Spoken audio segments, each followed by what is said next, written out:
우리 믿음으로 고백하겠습니다. 의의 열매가 가득합니다. 네, 한 해 동안 또 말씀 가지고 열심히 또 믿고 고백하게 하셨고요. 또 우리 열조동물 묻기 가을까지 잘 마쳤고, 또 할롬 축복 축제도 또 교회 생일도 추수감사절도 은혜 가운데 잘 마쳤습니다. 이제 우리의 시간이 있는가 하면 또 하나님의 시간도 있습니다.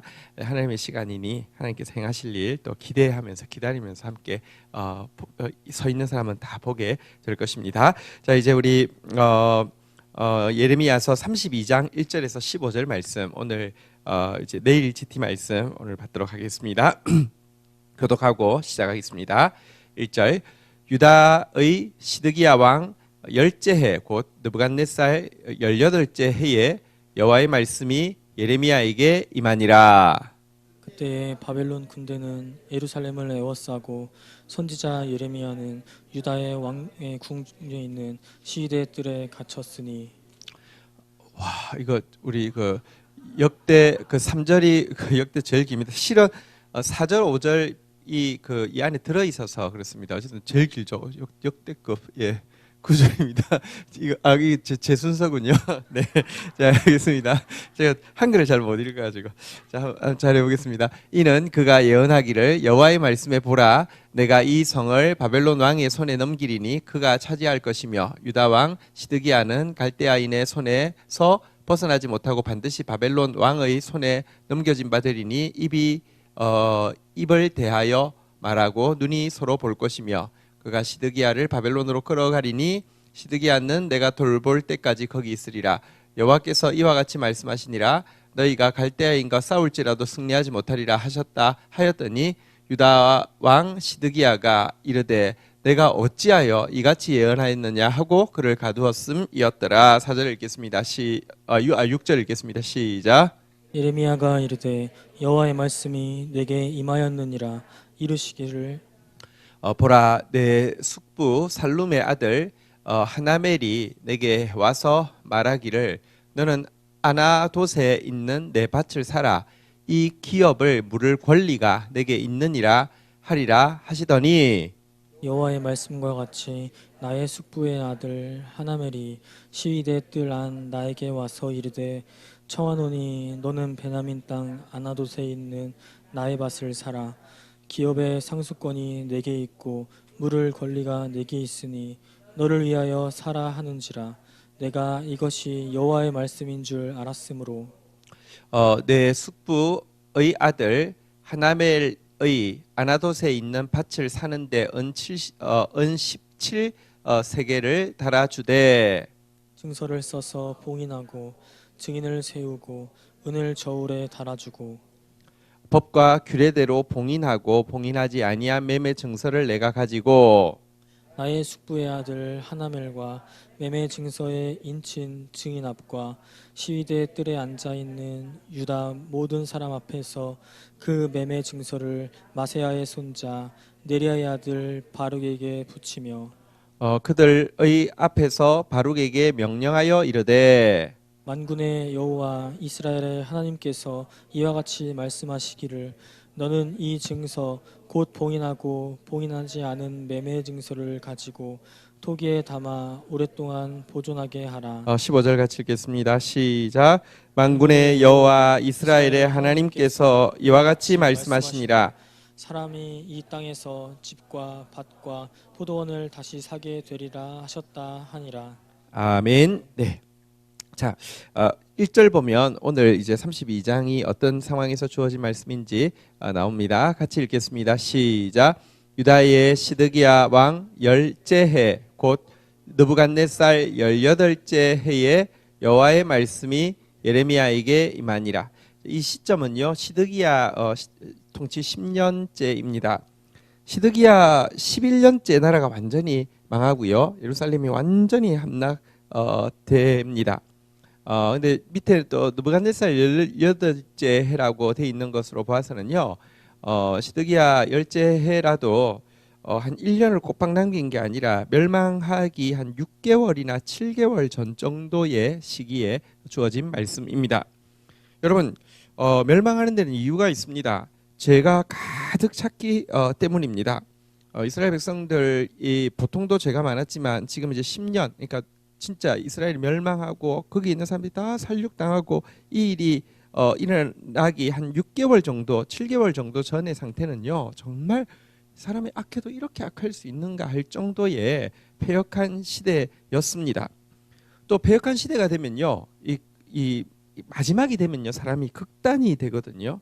사회가 조금 이제 건강할 때는 중간도 있고 이런데요, 막 완전히 극단으로 치우치는 것은 사회가 굉장히 이렇게 안 좋은 증세이죠. 지금 이때는요, 굉장히 제약으로 패역하고 또 굉장히 극단적으로 백성들이 반응할 때인데요. 이때 예레미야가 2절에 보니까요, 어디에 있었습니까? 예, 시위대 뜰에 갇혀 있었습니다. 예레미야는 시위대 뜰에 갇혀 있고 이스라엘 백성들은 지금 어떤 상황에 있었습니까? 바벨론이 또 예루살렘을 에워싸고, 다시 말하면 이스라엘 백성들은 예루살렘 성 안에 갇혀 있고, 갇혀 있는 모든 백성 중에서 예레미야는 더욱 이제 감옥에 또 갇혀 있고 이렇게 되었습니다. 왜 지금 다 같이 바벨론의 포위에서 고통을 당하고 있는데 백성들도 막 진짜 굶주리고 막 굉장히 고통스러웠겠죠. 근데 예레미야는 더더욱 이 그냥 예루살렘 성 안이 아니라 감옥에 지금 갇혀 있게 되었느냐, 이유는 그가 예언을 했기 때문입니다. 그 예언이 우리 아까 방금 읽은 3절에 나오는데요. 내용을 한번 볼까요? 그 예레미야가 이제 6개월 남았을 때에 7개월 남았을 때에 예언했는데요. 그 예언의 내용이 무엇이냐? 이런 것이죠. 유다는 바벨론에게 넘어갈 것이다. 시드기야는 바벨론 왕에게 붙잡힐 것인데, 바벨론 왕 느부갓네살이 눈과 눈을 마주대해서, 얼굴과 얼굴을 마주대해서 신문을 할 것이다. 그리고는 신문 받고는 포로 잡혀서 바벨론으로 끌려갈 것이다. 백성들이 너희가 밑에 하단부입니다. 너희가 갈대아인과 싸울지라도 승리하지 못하리라. 힘을 다 모아서 이 싸운다 할지라도 승리를 거둘 수 없다. 이런 이제 내용의 예언을 하니까 얼마나 괘씸하겠습니까? 얼마나 믿겠습니까? 안 그래도 하나님 하자도 듣기 싫고요. 완전 극단으로 막 진짜 막 전부 다 이 극단주의자가 돼 있는데 여기에 불에 기름을 끼얹는 예언을 했으니 그가 어찌 될지는 뭐 뻔한 일입니다. 어쨌든 감옥에 갇혀 있었고요. 실은 감옥에 갇혀 있어도 여러분, 백성들이 감옥에 갇혀도 밥 줘요, 안 줘요? 밥 주잖아요, 그죠? 근데 사실은 백성들도 굶주리고 있었는데 감옥에 갇힌 사람 누구 인권을 생각하겠습니까? 딱 굶어 죽게 된 상황이 되었고요. 그때 막 이렇게 경건한 사람들이 막 탄원하기도 하고 또 챙겨주기도 하고 이래서 그랬지, 진짜 딱 죽일 정도로 미워서 감옥에 갇히게 된 상황입니다. 한번 여기서 조금 이제 예레미야를 한번 좀 보도록 하겠습니다. 평생 예언했습니다. 40년 정도 예언 사역을 했습니다. 그리고 이제는 그 40년 예언 사역의 막바지입니다. 이제 말하자면 공식적인 예언 사역 40년 중에서 이제 한 6개월, 7개월밖에 남기지 않은 것입니다. 근데 예언 사역을 했는데 백성들이 듣고 조금 부드러워지고, 백성들이 듣고 이렇게 돌이키고 회개하고 하면 좋겠는데, 아니면 40년이나 예언하는 예레미야가 한 음성으로 계속 이야기하는 거 보고 예레미야가 예언하는 내용 자체는 좋지 않지만 망한다고 하니까, 그래서 예레미야에 대해서는 신뢰하고, 저 사람은 무슨 돈을 밝혀서 저런 것도 아니고 자기 막 감정 때문에 저런 것도 아니고 우리가 미워서 저런 것도 아니고 하나님 말씀하니까 자기 딴에는 말씀하신다고 생각하니까 저런 거야 하고 이해해 줄 수 있지 않을까요? 자, 근데요, 40년이 다 찼는데 백성들은 갈수록 더 강박해지고요. 자기를 향한 미움은 갈수록 더 커지고요. 그 결과 지금 이제 자신들이, 이스라엘이 바벨론의 이 예루살렘이 포위되어서 백성들이 고통하는 거 왕보다 예레미야가 더 고통스러워했어요. 사실 진짜 백성을 사랑했으니까요. 그런데 그는 또 그 자기가 사랑하는 백성들의 미움 받아서 감옥에 갇혀서 사실은 지금 뭐 죽게 된 상황은요 얼마나 고통스러웠을지, 이중적으로 고통스러웠을지 생각하게 되는데, 평생 말씀 사역했는데 말씀 사역의 결과가 이거라니, 여러분 사실 좀 되게 허망하지 않습니까? 그리고 또 여러분 평생 말씀 사역 막 사자후를 발휘하면서 말 안 하려고 참으면 너무 가슴이 뜨거워서 견딜 수 없어서 그냥 또 말하고 요거도 먹고 또 말하고 얻어맞고 또 말하고 뭐 위협을 당하고 또 말하고 매도 당하고 이랬는데, 이제는 여러분 예레미야도 이 분위기에서는 이 예언했다가는 어떻게 될지 너무 뻔한데 그냥 하고 싶지 않지 않았을까요?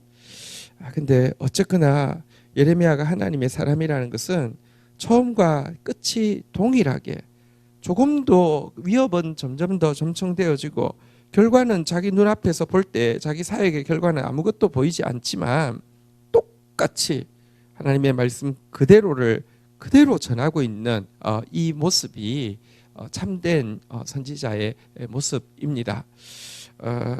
근데요, 자, 이 예언 앞에서 여기 시드기야의 반응을 한번 보겠습니다. 제일 밑에 유다 왕 시드기야가 이르되, 한번 따라하겠습니다. 내가 어찌하여 이같이 예언하였느냐? 네가 어떻게 이런 예언을 할 수 있냐? 네가 어찌하여 이런 예언을 하였냐 하고 감옥에 가뒀다, 이렇게 되어 있죠. 성경에 보면 하나님의 말씀이 임할 때 반응이 두 가지가 있습니다. 우리가 어찌할꼬 하면서 말씀 앞에서 이렇게 돌이키는 백성들은 구원에 이르고요. 저들을 어찌할꼬 하면서 어찌할까 하면서 말씀 전하는 예수님의 제자들을 이렇게 죽이려고 또 이제 막으려고 하는 바리새인들의 회의할 때도 어찌할까 그렇게 이야기하는 장면이 있는데요.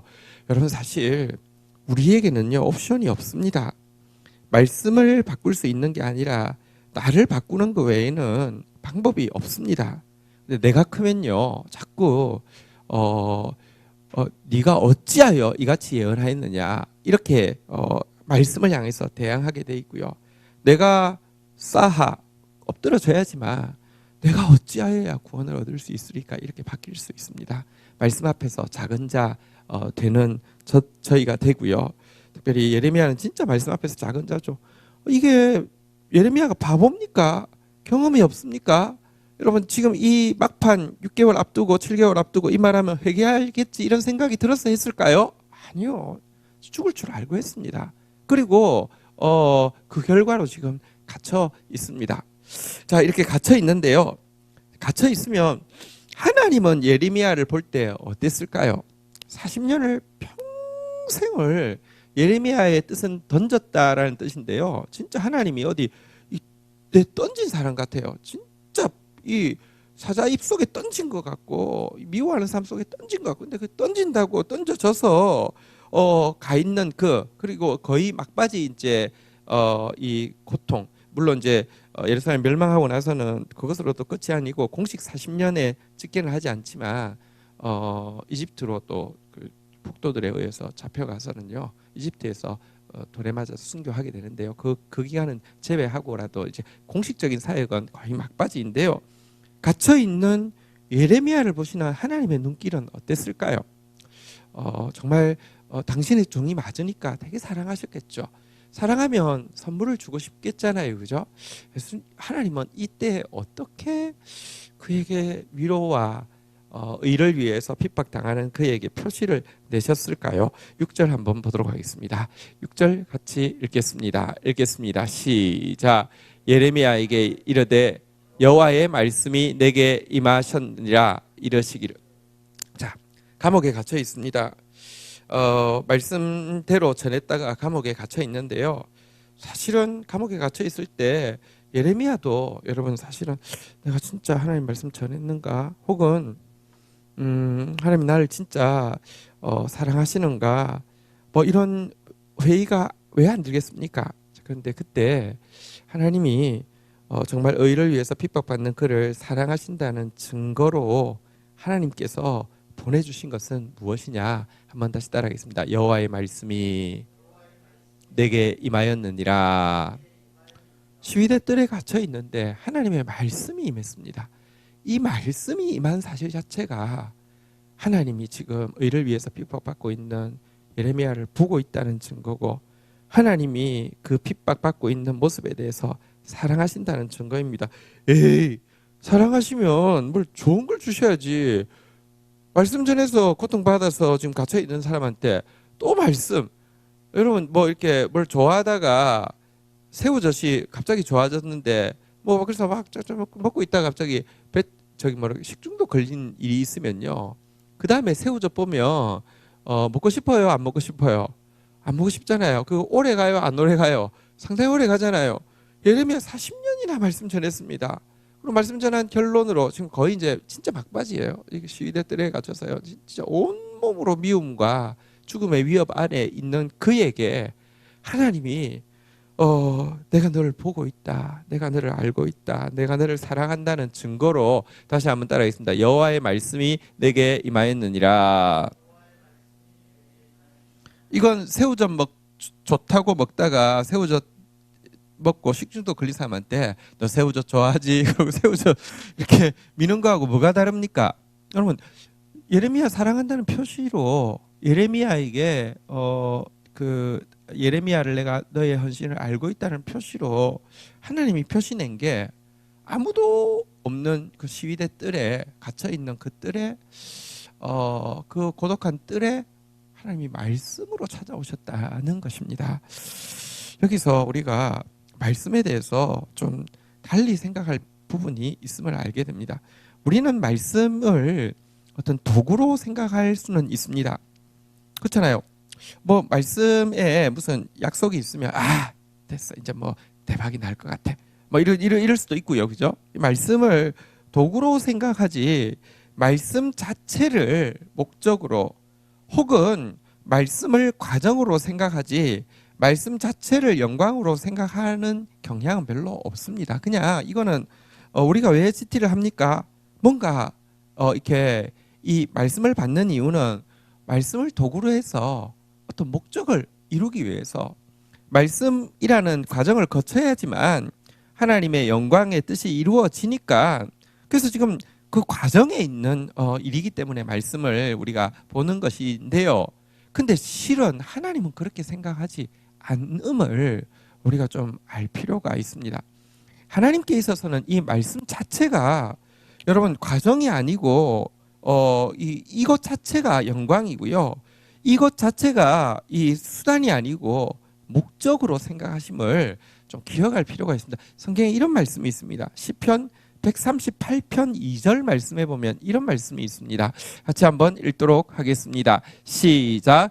내가 주의 성전을 향하여 예배하며 주의 인자심과 성실하심으로 말미암아 주의 이름에 감사하오리니, 이는 주께서 주의 말씀을 주의 모든 이름보다 높게 하셨습니다. 자, 우리가 예배할 때 꼭 하나님을 예배해야 될 때, 예배할 때 꼭 반드시 가져야 되는 콘텐츠가 있습니다. 한번 따라하겠습니다. 주의 인자하심과 성실하심으로 말미암아 감사하오리니. 여러분, 예배할 때는 항상 주의 인자하심, 그 많은 사랑. 오늘 아침에 그 표현이 있었잖아요. 너무 놀라운 표현이지 않습니까? 만약에 해가 낮을 주관하고 달과 별이 밤을 주관하는 것이 패해진다고 하면 내 언약도, 너희는 내 백성이 되고 나는 너희 하나님 되리라, 내 언약도 폐지해질 것이고, 만약에 너희가 이 하늘의 끝을 헤아릴 수 있거나, 아니 하늘의 끝은 너무 크니까 땅의 끝이라도 다 측량할 수 있다고 하면, 나는 내가 영원히 너를 버리지 아니하려고 한 그 약속 파괴하고 너희를 버릴 수 있어 라고 이야기했습니다. 이 말은, 여러분, 해가 아침을 낮을 주관하는 것, 달과 별이 밤을 주관하는 것 절대 안 없어지잖아요, 그죠? 우주 끝을 여러분 과학이 아무리 발달돼도 측량할 수 있을까? 죽었다 깨어나도 못 측량합니다. 하나님이 그렇게 만들어 놨습니다. 한번 붙어 볼까요? 이렇게 진짜 우리 과학 발전의 속도가 지금 막 진짜 눈이 막 부실 정도로 발전하고 있는데, 여러분, 예수님께서 재림하시기 전에 인간이 별의 숫자를, 온 우주에 있는 별의 숫자를 전부 다 파악할 수 있을까요? 끝을 알 수 있을까요? 천만의 말씀. 이게 아니라 조그마한 우주에 보면, 에서 보면 지구 진짜 조그맣잖아요, 그죠? 지구 중앙까지. 아니 지금 이렇게 과학이 발달된 시대에도요, 여러분 바다 제일 심해까지 아직 그 안에 뭐가 있는지 그 안에까지 가보지도 못했어요. 못 가요. 근데 이 말은 하나님이 내 사랑은 우리 찬송가 있잖아요. 하늘을 두루마리 삼고 바다를 먹물 삼아도 내 인자함은 다 측량할 수 없다고 그랬습니다. 하나님 앞에 예배하는 자마다 인자하심에 대해서 감사해야 되고요. 또 한 가지는요, 한번 따라하겠습니다. 성실하심으로 말미암아. 사랑은 있는데 좀 듬성듬성해요. 사랑해! 자꾸 잊어버려. 사랑해! 허점이 너무 많아. 그렇지 않단 말이에요. 정말 사랑하는데 진짜 여러분들 세밀하게 사랑하신다는 거예요. 빠짐없이 사랑하신다는 거예요. 이거에 대해서 감사하는데 이 인자하심과 성실하심이 다 집약되어 있는 것이, 한번 따라하겠습니다. 주의 이름. 하나님의 이름 속에, 여호와라는 이름 속에 사실은 우리를 향한 언약에 대한 신실한 사랑, 성실한 사랑, 풍성한 사랑이 그의 이름 속에 다 담겨 있다, 이런 말인데요. 중간까지 설명했는데, 그런데 주의 모든 이름보다도 더 큰 이름, 하나님의 여러 가지 이름이 있잖아요. 뭐 여호와 샬롬도 있고 여호와 니시도 있고 여호와 라파도 있고 다 있는데요, 그죠? 그 모든 이름 중에서 최고 이름이 무엇이냐? 한번 따라하겠습니다. 주의 말씀을 주의 모든 이름보다 높게 하셨습니다.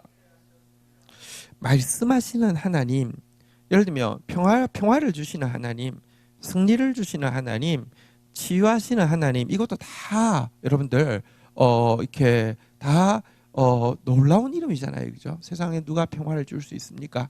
누가 진짜 치유를 줄 수 있습니까? 누가 정말 승리를 줄 수 있는 이름이죠. 그런데요, 그 모든 이름보다 주의 말씀을 가장 높이 놓으셨다는 것은 무엇이냐고 하면, 말씀하시는 하나님이라는 이 이름이 당신의 인자하심, 당신의 성실하심, 우리가 감사해야 되는 최고의 제목은 하나님은 말씀하시는 분이시라는 거예요. 이 말씀 자체가 아까도 말씀드렸지만 도구가 아닌 거예요. 하나님께 있어서는요, 말씀 자체가 과정이 아닌 거예요. 말씀이 최고인 거예요. 말씀으로 인하여서 고통받아 갇혀있는 예레미야를 위로하기 위해서 하나님 주실 수 있는 최고의 선물은 말씀하시는 거예요. 우리 입장에서는 에이 그거 말고 또 말씀이요. 말씀은 진리도록 받았는데 말씀 말고 뭐 현찰 박치기 좀 합시다. 우리는 그렇게 생각할 수 있어요. 뭐 예를 들면 예레미야 갇혀 있는데 하나님 너무 아파가지고 갑자기 그냥 지진이 확 옥문이 확 열리더니 탁 나왔는데, 예루살렘이 지금 갇혀 있는데 갑자기 바벨론 이 포위가 이 예루살렘 문이 팍 열리더니, 바벨론 포위돼 있던 그 줄이 팍 열리더니 무슨 천사가 팍 붙잡더니 뭐 직행을 이렇게 뭐 빛의 속도로 끄집어내가지고 쫙 해가지고 어디로 뭐 빼내준다 이러면 와 하나님 진짜 이럴 것 같잖아요, 그죠? 근데 하나님께 있어서 최고는 말씀을 주시는 것입니다. 왜냐하면 우리한테는 사실은 죄인이고, 사실은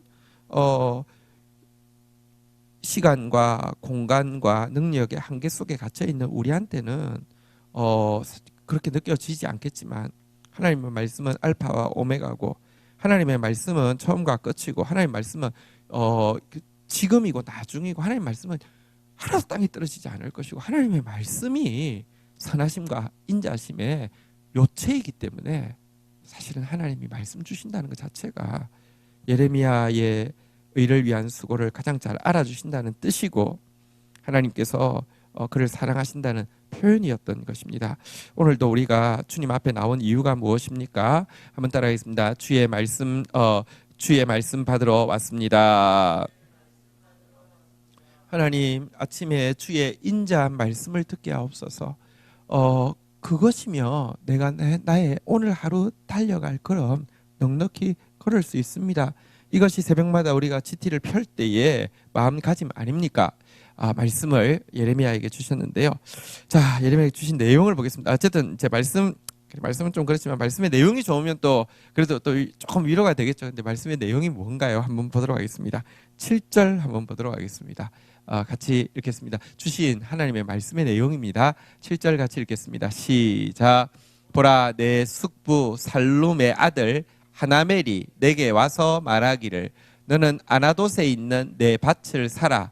이 기업을 물을 권리가 내게 있느니라 하리라 하시더니, 말의 내용은 뭐냐고 하면, 예레미야야, 너 숙부 살룸 기억하니?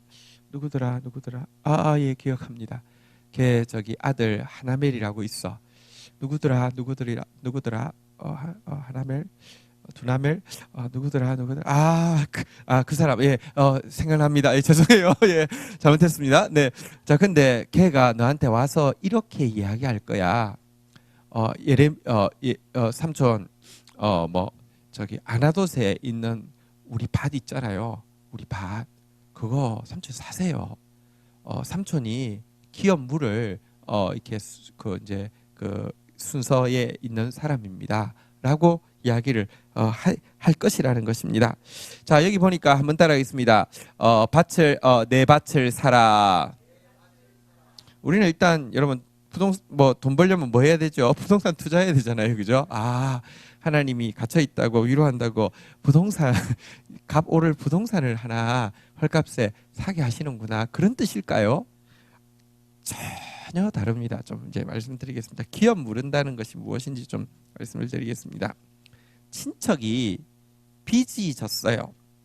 그래서 이제 노예로 전락할 상황이 될 경우에는요, 그의 기업을 내가 이렇게, 그래서 친척이 빚이 많이 져가지고 땅도 잃어버리고 노예로 전락할 때 이 친척의 이 처지를 불쌍히 여겨서 이제 가까운 친척이 그 땅을 사고 그 빚을 갚아주는 것을 기업을 물은다고 하는 것입니다.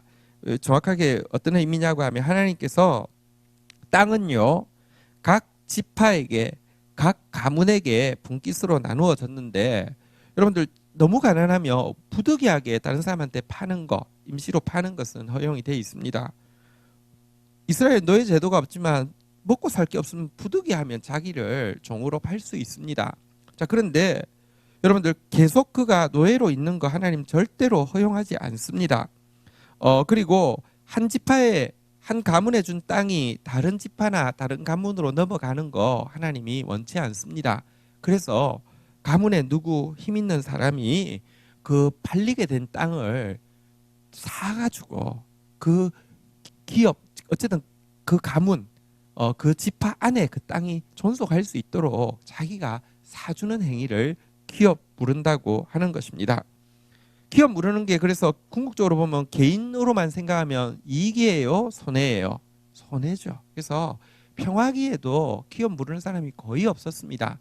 성경에 기업 물은 사람으로 딱 명기되어서 나온 사람은 보아스 하나입니다. 기업 잘 안 물어줍니다. 왜냐하면 손해니까. 자, 그런데 지금은 평화의 때입니까? 이 지금 땅값 오를 때입니까? 땅값 폭락할 때입니까? 땅값 오를 때 아닙니다. 폭락할 때입니다. 게다가 여러분 이 하나멜 아주 그 얌체라고 생각할 수 있습니다. 어디에 있는 땅이라고요? 아나돗.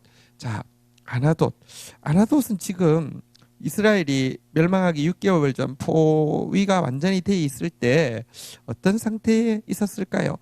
뒷장인 예레미야서 34장 7절 한번 볼까요? 34장, 예, 34장 7절 한번 보도록 하겠습니다. 그때 바벨론 왕의 군대가 예루살렘과 유다의 남은 모든 성읍을 쳤으니 곧 라기스와 아세가라 유다의 견고한 성읍들 중 이것들만 남았느니라 라고 이야기하면서 지금 유다의 견고한 성읍들 중에서 남아있는 것이 무엇이라고 이야기하냐고 하면요, 사실은 이제 라기스, 아세가 이것만 지금 남아있다. 그리고 예루살렘은 지금 이제 포위를 당해 있다. 이 말은요, 제가 지금 성경구절 요 근처에 아나돗이라는 단어가 나오는데 지금 찾지 못하겠습니다. 어쨌든 아나돗은 당시 이미 바벨론의 수중에 넘어갔습니다. 그 땅 벌써 끝난 땅입니다. 그 땅 사달라고. 그것도 고위 간직에 있고 호요식하고 있는 사람이 아니라 감옥에 갇혀서 굶어 죽게 된 사람한테 찾아와서요. 이 조카라는 사람이 찾아와가지고요. 이 땅 기업 물어달라고 이야기합니다.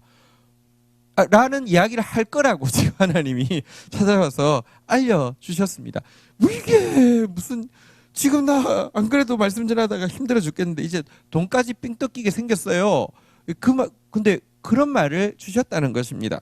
자, 이제 가겠습니다. 자, 6절에 이제 이 말씀을 오늘 본문 이제 32장 6절에서 자, 조카가 올 텐데 이제 7절에서 이제 땅 사달라고 기업 물어달라고 이야기할 거야. 이렇게 이야기할 것이라는 것입니다. 여러분 아까 기업 물으는 자를요. 영어 성경에서는 redeemer라고 하는데 사실 예수님의 이름이 구속자라고 하는 거 영어로 redeemer라고 하는 게 예수님은 우리의 기업을 물러 주시는 분이십니다. 예수님이 우리 잃어버린 모든 거 자기가 사서 되찾아 주시는 분이십니다. 그래서 예수님의 가장 보배로운 이름이 redeemer인데요.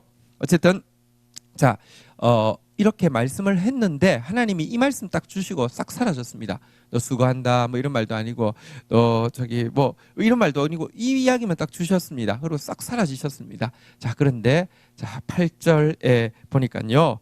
자, 우리 한번 보도록 하겠습니다. 8절 우리 9절 10절까지 우리 교독을 하겠습니다. 8절 여호와의 말씀과 같이 나의 숙부의 아들 하나멜이 시위대 뜰 안 나에게 와서 이르되 청하노니 너는 베냐민 땅 아나돗에 있는 나의 밭을 사라.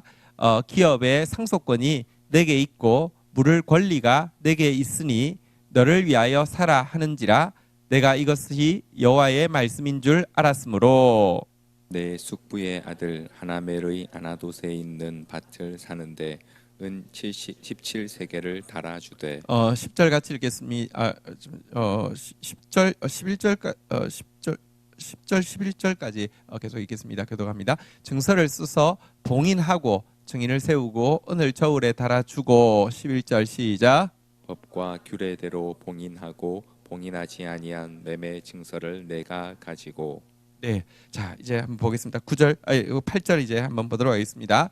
자, 이 말씀하고 하나님 사라지셨는데 조금 지나니까 하나멜이 찾아왔습니다. 그리고 말합니다. 베냐민 땅 아나돗에 있는 밭을 좀 사시라고. 삼촌 기업 상속권이 삼촌한테 있으니까 좀 그 물을 권리가 당신에게 있다. 사실은 하나님이 물론 권리라고 이야기했어요. 사실은요 주는 자가 받는 자보다 복되기 때문에 하나님 이걸 권리라고 분명히 이야기했어요. 근데 솔직히 말하면 한번 여기 권리가 기업 물을 권리가 나한테 있다라고 하면서 무슨 좋은 것처럼 이야기하면서요 끝에다가 하나님이 이렇게 이야기를 했네요. 한번 따라하겠습니다. 너를 위하여 살아.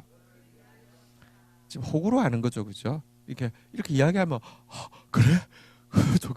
이렇게 살 줄 알았나 봐요. 그러니까 너를 위하여 살아 진짜 사기죠, 그렇죠? 다 지금 이미 그 성은 아나돗은 함락됐고요 없는데 너를 위하여 살아. 라고 이야기를 했습니다. 자, 파는 사람하고 최선을 다해서 뭐 좋게 보여야 되잖아요, 그죠? 권리가 있습니다. 당첨되셨습니다. 삼촌 당첨되셨습니다. 권리가 있습니다. 이 기회를 놓치지 마시기 바랍니다. 너를 위해 사십시오. 이렇게 이제 됐는데요. 근데요, 예레미야는 이야기를 듣고 그래, 괜찮겠는데 이게 아니라요. 한번 따라하겠습니다. 이것이 여호와의 말씀인 줄 알았으므로. 걔가 나를 호구로 생각하고 막 속이려고 하는 거가 몰라서가 아니라 하나님이 시위대 뜰에 갇혀서 침울하고 고통스럽게 갇혀 있는 그에게 찾아오셔서 딱 그 이야기 하셨는데 이야기하자마자 똑같은 일이 일어나니까 이게 여호와의 말씀 하나님이 지금 하시는 일인 줄 아니까 지금 이제 하나멜은 딱 이야기해놓고 이 사람이 지금 낚였는가 안 낚였는가 너무 궁금하겠죠, 그죠? 이게 낚였을까 봐. 이게 낚였을까? 이게 오늘 돈 좀 버나 안 버나 뭐 이렇게 궁금한데 예레미야는 사실은요 이야기를 쭉 들으면서 하나님 말씀이네, 하나님 말씀이네. 하나님 말씀에 자꾸 낚이는 지금 하나멜 말에 낚인 거 아니에요. 하나멜이 이렇게 포장을 해서 삼촌 위해서 이야기하는 건데요. 이거 사세요. 그게 낚인 거 아니에요. 하나님한테 자꾸 자꾸 속습니다. 하나님한테 자꾸 유혹받습니다. 자꾸 하나님한테 권유를 받고 넘어갑니다. 이거 하나님 말씀 맞아 하고는요 바로 삽니다. 9절부터 보면요. 그래서 어떻게 합니까? 일단 은 17세계를 준비하고요. 10절에 보니까요 아주 정식으로 합니다. 증서를 써서 봉인을 하고요. 또 증인도 세우고요. 그리고 은도 그냥 대충이 아니라 저울에 달아서 딱 주고요. 유대인들 장사를 잘할 수밖에 없는 거 아시겠죠? 지금 이 상황인데도 증서, 증인, 저울로 정확하게 달아서 이거는 진짜 몸에 밴 것 같아요. 유대인들은 사실은 돈에 대해서는 아주 정확한 것 같아요. 그리고 11절에 보니까요. 이제 증서도 두 가지인데요. 여기 한번 따라하겠습니다. 봉인하고 봉인하지 아니한 매매 증서. 봉인한 거는 이 땅은 사실은 오래 가잖아요, 그죠? 근데 이제 시대 지나서 이렇게 오리발 내밀 수 있으니까 한 개는 봉인을 해뒀다가 훗날에 열어보게 하기 위해서 봉인을 하고요. 한 개는 동일한 내용을 이제 두 장을 만들어 가지고 한 개는 당장 오늘 이 땅에 대해서 뭐 이야기하면 보여줄 수 있는 증서 이렇게 두 개를 만드는데요. 법과 규례대로 딱 두 개를 다 만들었습니다. 아주 스탠다드로 이렇게 만들었습니다. 자, 그러고 나서는요, 이제 하나님은 너무 기분 좋았겠죠. 팔아먹었으니까. 와, 진짜 할렐루야.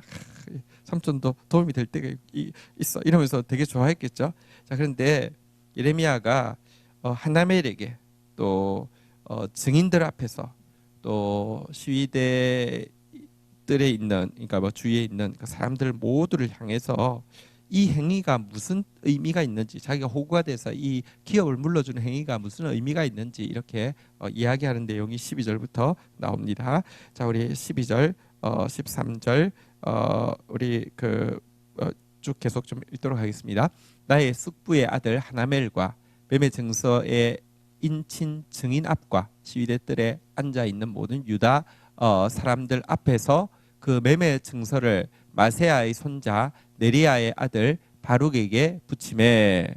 그들의 앞에서 바룩에게 명령하여 이르되 14절 제가 읽겠습니다. 만군의 여호와 이스라엘의 하나님께서 이와 같이 말씀하시기를 너는 이 증서 곧 봉인하고 봉인하지 않은 매매 증서를 가지고 토기에 담아 오랫동안 보존하게 하라. 15절 읽겠습니다. 시작. 만군의 여호와 이스라엘의 하나님께서 이와 같이 말씀하시니라. 사람이 이 땅에서 집과 밭과 포도원을 다시 사게 되리라 하셨다 하니라. 자, 12절 한번 보십시오. 이제 하나멜은 뭐 기분이 좋았겠죠. 하나멜 잠시만 딱 돈 받고 가려고 하는데 잠시만 할 이야기가 있어. 자, 이제 그 이제 증인이 필요하니까 증인들도 이거 증인 서주면서도 막 속으로 완전 막 이랬을 거예요. 그렇지 않겠습니까? 이 지금 물정을 몰라도 이렇게 물정을 모릅니까? 자, 시위대들의 사람들이요, 이 매매 계약 체결할 때 구경 났다고 다 앉아서 막 구경을 하고 있었습니다. 좀 이해가 되죠? 너무 바보스러운 일을 하니까 완전 호구라도 이런 호구가 없으니까. 또 한 가지는 예레미야가 계속 예언했잖아요. 뭐라고 예언했습니까? 이 예루살렘도 바벨론 왕에게 지금 붙임바되었다. 다 포로 잡혀갈 것이다. 싸워도 안 된다. 이렇게 이야기했는데 땅 사는 거 이건 말이 안 되는 진짜 이율배반이잖아요. 그러니까 이게 지금 구경거리 난 거예요. 다 보고 있는 사람들 앞에서 이야기를 시작을 합니다. 일단 이 증서를요 하나 개봉되어 있는 것은 여기 나와 있지 않지만 이제 백성들에게 이 정서를 읽어주겠죠. 이거 이제 자기가 샀다는 것을. 그리고 하나 개봉되지 않은 것은요. 바룩은 이제 이 예레미야의 이제 동력자이죠. 그리고 예레미야의 석이 있죠. 이렇게 바룩 이제 내가 감옥에 갇혀서 기록하지 못할 때 바룩이 받아서 기록을 하고 감옥에 갇혀 있어서 선포하지 못할 때 바룩이 대신 가서 이제 선포하는 역할을 하는 바룩한테 봉인된 것은 주면서 자 13절에 보니까요 이렇게 이제 바룩한테 명령을 하는 것입니다. 사실은 모두에게 지금 뭐 미주알 고주알 설명할 필요가 없고요. 사실은 말을 들을 사람은 바룩이니까. 그러나 바룩한테 말하는 내용은 그들이 들을 수 있잖아요. 그죠? 자, 바룩한테만 한 내용이 무엇이냐? 14절에 보니까요. 한번 따라하겠습니다. 너는 이 증서 봉인하고 봉인하지 않은 매매 증서 토기에 담아 오랫동안 보존하게 하라. 자, 이 증서 하나는 사실 봉인하지 않은 것은 백성들이 읽어줬겠죠. 그거는 이제 매매 계약이 체결된 거니까. 자, 그리고는 이 증서하고 또 봉인된 증서까지 해서는 토기에 담아가지고 오랫동안 보존하라. 이렇게 이야기했습니다. 자, 왜 오랫동안 보존하라고 했습니까? 15절, 우리 15절은 이제 마지막 절이니까 같이 한번 더 읽을까요? 읽겠습니다. 시작. 만군의 여호와 이스라엘의 하나님께서 이와 같이 말씀하시니라. 사람이 이 땅에서 집과 밭과 포도원을 다시 사게 되리라 하셨다 하니라. 자, 이 토기에 담겨 있는 이 증서가 발견되어지고 이게 무슨 내용이야 하고 쭉 펴볼 때가 되면은 그때는 이미 사람들이 바로 이 이스라엘 땅에서 예루살렘 땅에서 집을 밭을 포도원을 정상적으로 다시 거래하게 되는 순간이 될 거야 라고 이야기를 하는 것입니다. 하나님께서 예레미야의 행위를 통하여서 지금 무너져가는 이스라엘 가운데 하나님 경고를 하게 하신 것은요. 여러분 이스라엘 백성들은 듣지 않지만 경고한 그 때문에 하나님께서는요. 때가 되면 다시 회복을 시켜주실 것을 정상적으로 집과 밭과 포도원을 다시 사고 판다는 것은 다시 여기가 뽑고 파괴하고 파멸하고 무너뜨린 그곳에 심고 세우고 건설하는 새 일이 이루어질 것을 보증해 주시는 내용이죠. 그 한 사람이 말씀대로 그냥 앞뒤 가리지 않고 말씀대로 그냥 순종했더니 그에게 또 말씀을 주셨는데 그 말씀은 정말로 그에게 주신 사명대로 미래의 희망을 주는 이 행위를 그의 값주고 산 이 기업 물은 행위를 통해서 드러내고 있음을 보게 됩니다. 여러분 그는 뭘 이성해서 바보여서 이것을 산 것이 아니라 진짜 이성을 초월하는 하나님의 말씀을 크게 들었기 때문에 이 행위에 순종했더니 바로 이 바보 같아 보이는 땅 산 행위가 미래에는 이것이 상식이 되는 그러니까 진짜 이 땅이 회복되어질 것에 대한 징조로서 하나님께서 허락하셨다는 것이 오늘 본문의 내용입니다. 자, 그런데 여러분 사실 여기 토기에 오랫동안 담겨 있던 봉인된 증서 있잖아요, 그죠? 그걸 이제 이게 사람들이 이 토기를 발견하고 열어서 보고는 하도 오래 지난 일이니까 뭐지 하고 떼서 이렇게 봉인이라는 게 그 뭐냐고 하면 저기 촌능 있잖아요. 촌능이 이렇게 이게 둘둘 마른 끝에다가 하고는 도장을 딱 찍어 놓으면 안 떨어지잖아요, 그죠? 떼는 것 자체는 어렵진 않아요. 근데 뚝 떼서 쭉 보니까 이게 나오잖아요, 그죠? 자, 여러분 인류의 역사도 우리가 하나님 말씀을 선포하지만 갈수록 더 악해지고 독해지고 더러워지고 말씀과 반대되는 세상의 모습으로 달려가고 있습니다. 그런데 그럼에도 불구하고 하나님은 하나님의 사람들에게 계속 말씀을 전하게 하고 그 말씀을 때로는 펴서 보여주라고 하고 때로는요 봉인하라고 하고 때로는 어떤 것은요 계시록에 보면 어떤 것은 아예 기록도 하지 말라고 하시는 부분도 있습니다. 그러나 어쨌든 끊임없이 하나님의 사람들을 보내서요 말씀을 전파도 하고 또 그것을 봉인해서 두기도 하고 계속 그러고 있습니다. 예레미야의 일을 지금도 계속 하고 있는데요.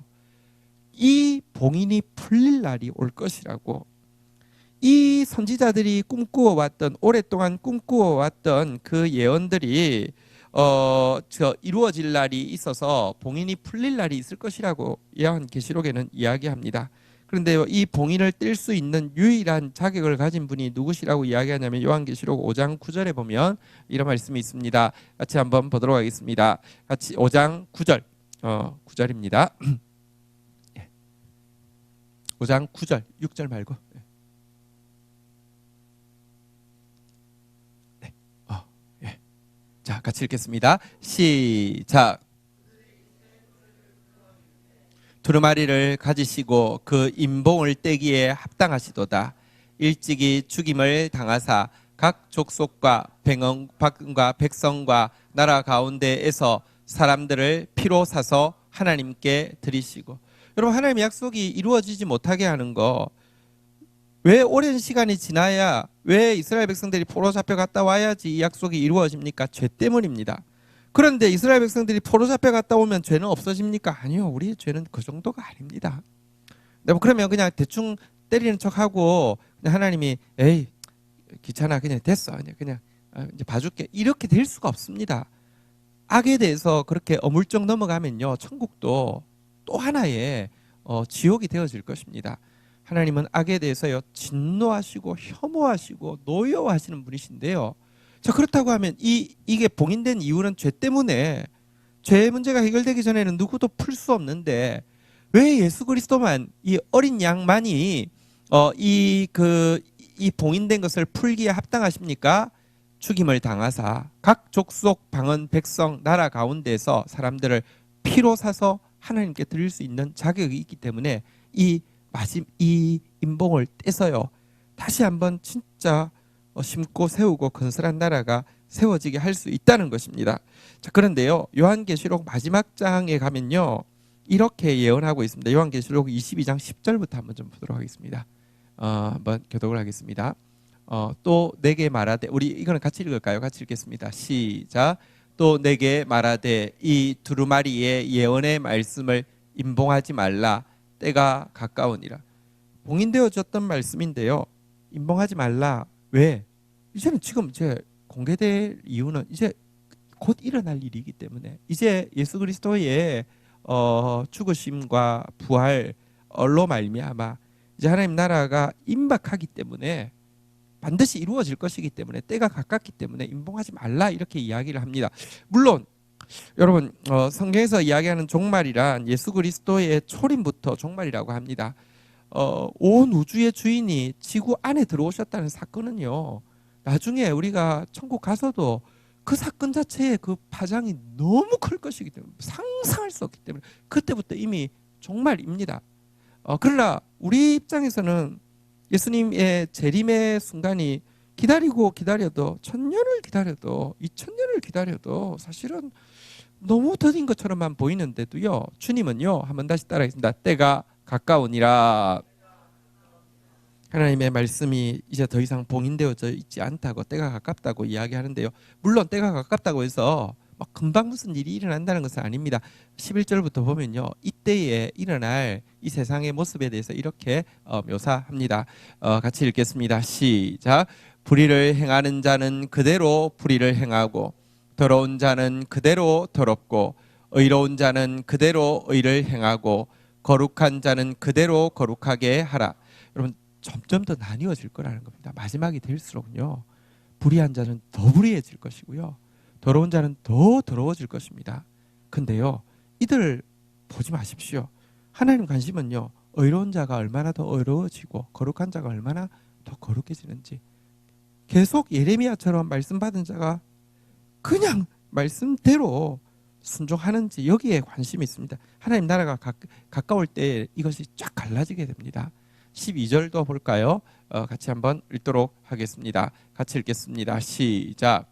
보라, 내가 속히 오리니 내가 줄 상이 내게 있어 각 사람에게 그가 행한 대로 갚아주리라. 그리고 이렇게 표시를 내는 이유가 있습니다. 불의한 자, 더러운 자, 의로운 자, 거룩한 자 쫙 표시가 나야지 주님께서 갚아주기가 쉽습니다. 보상할 자와 보복할 자가 분명해지는데요, 섞여 있을 때는요 복잡하잖아요, 그죠? 하나님께서 심판하실 때도 표시나게 하시기 위해서요, 주님이 가까울수록 불의한 자는 더 불의해지는 세상, 더러운 자는 더 더러워지는 세상이 되게 하신다는 말입니다. 더 불의해지고 더 더러우면은 의인은 더 고통당할 수밖에 없겠죠. 더 조롱받을 수밖에 없겠죠. 의를 행함으로 말미암아 더 핍박받을 수밖에 없겠죠. 그런데요, 그것이 보라, 내가 속히 오리니 내가 줄 상이 내게 있어 각 사람에게 그가 행한 대로 갚아주리라. 이렇게 주님께서 말씀하시는 이유인 것입니다. 13절 같이 마지막으로 읽도록 하겠습니다. 같이 읽겠습니다. 시작. 나는 알파와 오메가요, 처음과 마지막이요, 시작과 마침이라. 예. 우리 신앙생활에서 사실은 인내가 참 힘든데, 제가 인내에 대해서 한 가지 막 과거에는 어떤 말씀 받으면 너무 좋았어요. 그러나 그것이 좋았던 이유는 이 말씀 붙잡고 내가 한번 달리면 목표를 이룰 수 있겠구나, 이런 거였어요. 말씀 받으면 너무 좋았어요. 이 말씀 이 과정을 잘 버텨내면 그 다음에 하나님 주시는 뭐 이런 거였어요. 근데 사실은 초창기에는 말씀 받고 나면 일이 이루어지는데 좀 빨리 이루어졌어요. 제가 어릴 때 좀 무서워, 그러니까 뭐랄까요, 이런 거 있어요. 무슨 말만 하면 말한 대로 자꾸 되니까요. 한편으로 겁도 나면서 한편으로 엄청 으쓱했어요. 역시 내가 뭐. 근데 그게 어린 아이니까 하나님이 그러신 것 같아요. 그 다음에 딱 때가 되니까 이제부터 예스라는 응답에서 웨이트라는 응답으로 바뀌는데, 이것도 인터벌도요. 좀 기다리다가 내가 견디다 못해 쓰러질 때 응답이 딱 와서 한 이 정도 기다렸어요. 그 다음 때는요, 이 정도까지 기다리면 이쯤 되면 응답하겠지? 아니요, 더 기다리게 해서요. 더 기다려야지 응답하고, 그다음에 자꾸 길어지더니 이제는 요즘 하세월이 같은 생각이 들어요. 쉽지 않아요. 인내가 정말 쉽지 않다고는 생각이 들 때에 나한테 정말 강하게 다가온 진리가, 한번 따라하겠습니다. 알파와 오메가요, 처음과 마지막이요, 시작과 마침이라. 이 무슨 뜻이냐고 하면, 하나님은 알파인데 동시에 오메가시고요, 처음인데 동시에 마지막에 계시고요, 시작인데 동시에 마침에 있다는 것입니다. 이게 무슨 뜻입니까? 하나님께는요, 시간이, 여러분, 과거가 없습니다. 미래도 없습니다. 전부 현재입니다. 그게 권 집사님 맞죠, 그죠? 무슨 몇 차원을 넘어서면은 시간이 거꾸로 가거나 시간 자체가 없다면서요. 하나님 우주를 만드셨기 때문에 여러분들, 나중에 우리가 회복이 되고 나도 세상이 천국이 되고 나도 우주 여행 한번 해볼까? 그런데 여러분들, 비행기 타는데 속도가 지금보다는 좀 빨라져서 했다 하더라도, 여러분 100만 광년 떨어진 데 갔다 오려고 하면, 우리가 영원히 살긴 살지만 100만 광년 갔다 오고 나면 다시 안 간다. 야, 이거 너무 힘들어가지고 죽는 줄 알았다. 이러지 않겠어요? 시간 자체가요, 이 개념이 아닙니다. 하나님의 시간 개념은 알파와 오메가, 처음과 마지막, 시작과 마침에, 하나님께 모든 게 현재입니다. 내 시간으로 보면 너무 멀고요. 이렇게 기다렸는데 어느 순간 제가 생각했습니다. 내 시간으로 기다리지 말고 하나님의 시간으로 기다리자. 하나님 앞에서는, 그래서 한번 따라하겠습니다. 믿고 구한 것은 받은 줄로 믿으라. 왜냐고 하면 사기치는 게 아닙니다. 왜냐하면 하나님께 있어서는요, 그게 현재니까요. 여러분, 오늘 예레미야는 말씀 때문에 갇혔습니다. 그에게 또 말씀을 주셨습니다. 미래의 소망이 되는 말씀을 주셨습니다. 그리고 그 말씀이 그 70년 이후에 또 실제가 되어서 예레미야의 이 토기도 발견되었을 것이고 증서도 발견되었을 것입니다. 그러나 궁극적으로는 인류 마지막 때에 여러분, 이 인봉이 풀려서 하나님 나라가 임할 것에 대한 예언인데요.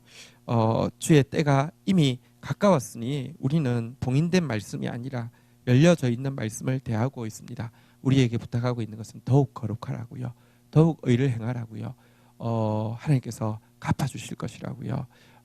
주님 말씀 붙잡고 쌓은 수고에 대해서 절대 헛되지 않다고요. 오늘 말씀은 오늘의 힘이 되고요, 또 봉인하지 않은 말씀은 오늘의 힘이고요, 봉인된 오늘 여기 서류는요, 내일의 소망이었지 않습니까? 오늘의 힘과 내일의 소망을 말씀으로 주고 계시는 그 주님 붙잡고 우리 또 같이 믿음으로 달려나가면 좋겠습니다.